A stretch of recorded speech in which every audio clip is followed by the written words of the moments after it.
Palavra Final, com Alexandre Garcia, direto de Brasília. O presidente da Câmara, deputado Arthur Lira, disse o que todo mundo sabe: o governo não tem voto para aprovar esses cortes.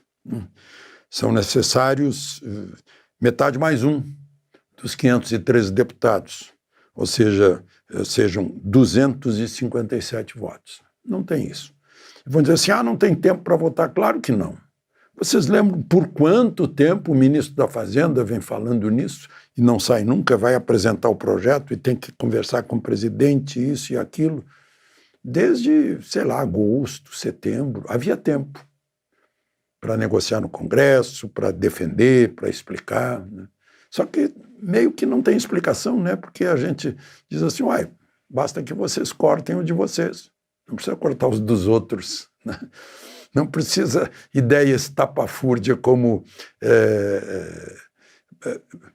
tributar dividendos dos mais ricos. Os mais ricos, aqui no Brasil, os mais ricos são os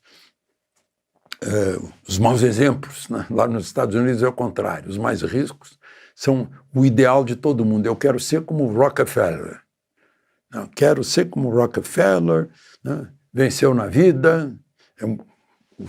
O nosso amigo, né, do Tesla, da Starlink, né, o Elon Musk, né, é um exemplo para os jovens americanos. Aqui não. Aqui não, os mais ricos, a culpa é dos mais ricos, ou até o presidente Lula diz que a culpa é dos pecuaristas, é dos agricultores, da Faria Lima, né? É a luta de classes embutida aí nessa ideologia que está no governo, que não leva a lugar nenhum a não ser o prejuízo ao déficit. Olha os Correios aí. Os Correios estão desesperados. Gente, no governo anterior os Correios davam lucro, era uma beleza, estava inclusive pronto para ser vendido, ser privatizado. Não privatiza. Aí, despesa no Correio, desequilíbrio das contas, né? As outras estatais também, e as contas públicas que davam superávit agora dão prejuízo, né? E com isso os juros vão subindo, porque o governo tem que atrair compradores para os seus papéis, porque a dívida pública está crescendo. Aí, claro, vai crescer a inflação e vai cobrar. Os que mais vão pagar proporcionalmente, em termos relativos, são os pobres, que têm menos, que não tem sobras para aplicar em renda fixa e ganhar com os juros, por exemplo, né? Vão pagar. E segundo a propaganda do governo, a pobreza caiu, né? Mas, enfim, e depois é isso, é para dizer, né, na propaganda, a culpa é do Congresso. O Congresso é que não aprovou os cortes, não é?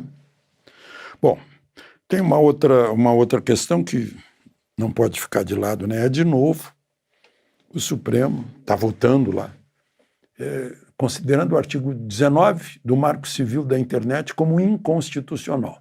10 anos depois. A lei é de 2014, Marco Civil da Internet. O Congresso nunca achou que devesse alterar a lei que ele fez. Mas o Supremo quer alterar, 10 anos depois. Porque está lá escrito no intuito de obedecer à Constituição, na liberdade de expressão e à vedação à censura, que estão lá no artigo 5º, no artigo 220 da Constituição, né?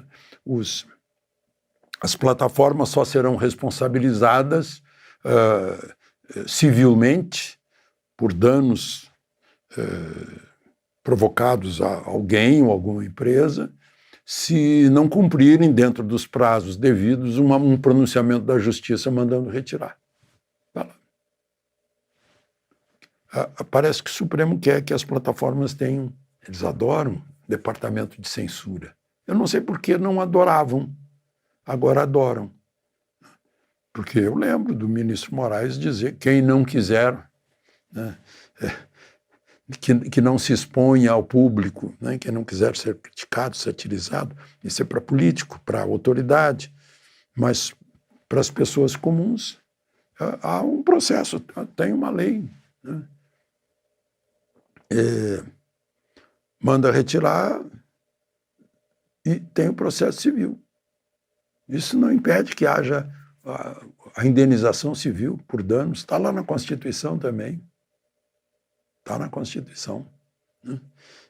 Mas o Supremo se mete em aborto, se mete em droga, né? Se mete no legislativo.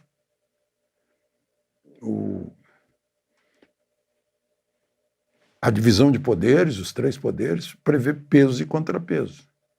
Quando um está pesado demais, aciona-se o contrapeso. No caso de peso excessivo do Supremo, aciona-se o Senado, é o que diz a Constituição, só que o contrapeso do Senado não se mexe.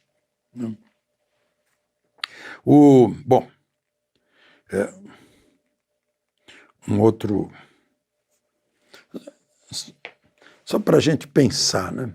Hoje foi o último dia da 8ª mostra da Base Industrial de Defesa Brasil. Eu fui lá, passei uma boa parte da tarde admirado, de queixo caído, e descubro que eu estou totalmente desinformado, eu jornalista, desinformado sobre a grandiosidade tecnológica da indústria de material de defesa brasileira. Mísseis, foguetes, aviões, navios, carros blindados, veículos blindados, lançadores, até material médico, cadeiras de dentista exportadas para o exército dos Estados Unidos, né? Munição, armas leves, né, de uso pessoal, blindagens. É indústria nacional avançadíssima. E com isso promovendo a volta de cérebros que vão embora. Em toda parte, as federações das indústrias dando apoio, de Manaus ao Rio Grande do Sul. Ali pertinho de Porto Alegre surge uma indústria aeronáutica de peso. Meu Deus, nós temos condições de vender para o mundo, de brilhar como indústria de material de defesa para a segurança pública, para as forças militares do mundo inteiro. Aí outra coisa que eu acho estranho, que eu não vejo a mídia festejando isso. Por isso que eu estou falando aqui, porque a mídia cala.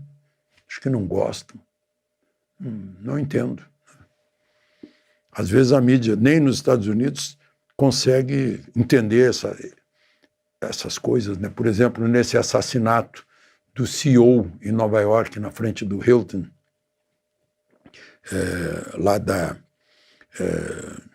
de uma empresa de seguro-saúde, eu vi a notícia dizendo que estava escrito. Eu não entendi bem onde estava escrito. Eu disse, será que está escrito no projétil que foi encontrado no corpo do assassinado? É um 9mm. Estaria escrito delay e deny. Ou seja, deny é negar, delay é demorar. Será que ele está se vingando de alguma demora, uma negativa de algum plano de saúde? Mas aí o próprio noticiário a gente vê, será que deu para escrever ali? Vai ter que marcar, se não for uma capa de aço, se for chumbo, marcar ali as letras, né? Coisas estranhas, né? Como essa história lá de São Paulo, que não ficou esclarecida ainda, embora a imagem seja eloquente, né, do PM jogando o sujeito. Agora eu vi que parece que tem um rio, que ele caiu no rio. O PM já foi preso. Tribunal militar prendeu o PM. Extrapolou, sem dúvida, né? Mas, enfim. Agora, só para a gente pensar, para fazer pensar um pouquinho. O sujeito que ganhou a Mega Sena, ele jogou R$5 e ganhou 201 milhões no dia 9 de novembro. Dia 11 de novembro ele pegou o dinheiro e morreu ontem. O Antônio Lopes, um pecuarista de Mato Grosso, morreu em Cuiabá, parece que na cadeira do dentista. Eu vejo também, morreu de mal súbito. Será que o jornalista não sabe que não existe essa doença? Mal súbito? O que é isso? Morreu de quê, afinal? Morreu de uma trombose pulmonar, de um ataque cardíaco, de um AVC, do que morreu? Mal súbito.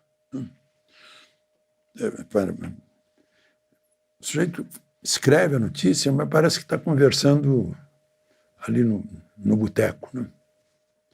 Mas, enfim, para a gente pensar sobre a vida, os valores da vida. Ele, 201 milhões, e morreu. De Brasília, Alexandre Garcia.